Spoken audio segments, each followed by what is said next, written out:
Grosse pression de la CPI, Alassane Ouattara veut faire juger Guillaume Soro à Abidjan. Plusieurs gendarmes, dont un officier, sont mis aux arrêts. Plus de détails après le générique.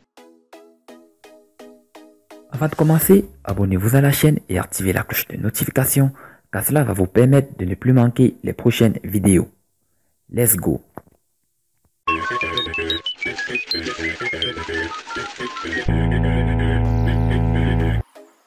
Les tabloïds ivoiriens offrent aux lecteurs ce mercredi 15 janvier 2020 une variété de sujets, entre autres la bataille judiciaire qui oppose le régime Ouattara à son ancien président de l'Assemblée nationale et les derniers développements de l'actualité de la Cour pénale internationale, notamment le procès contre Laurent Gbagbo et Charles Blé Goudé. Avant l'audience du 6 février 2020 à La Haye, grosse pression de la CPI sur Ouattara, titre Le Temps.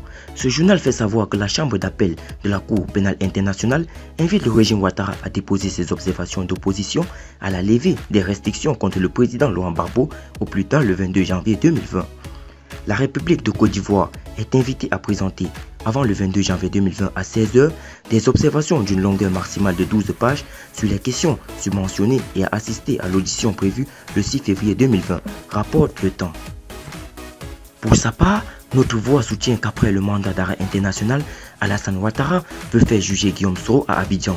Le confrère informe que le ministère public a saisi la Cour de cassation dans l'affaire qui l'oppose à l'ex-président de l'Assemblée nationale et autres. La Cour examine la procédure ce vendredi 17 janvier 2020 lors d'une audience à laquelle sont convoqués les avocats des accusés, souligne Notre Voix.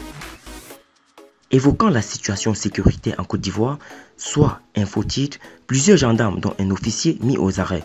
Ce journal indépendant explique que ces arrestations sont liées au scandale survenu à l'aéroport d'Abidjan suite à la découverte du corps sans vie d'un jeune passager clandestin dans le train d'atterrissage d'un avion de la compagnie Air France. Les forces de défense et de sécurité veulent situer les responsables dans leur rang, rapporte le confrère.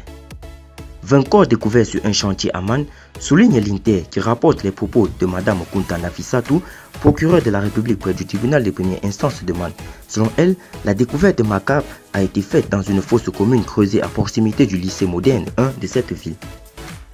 Quant à la fraternité matin, il a retenu la grève observée par les taxis communaux et Baka de Yopougon. Un débrayage qui a plombé les activités dans cette commune et contraint les usagers à la marche.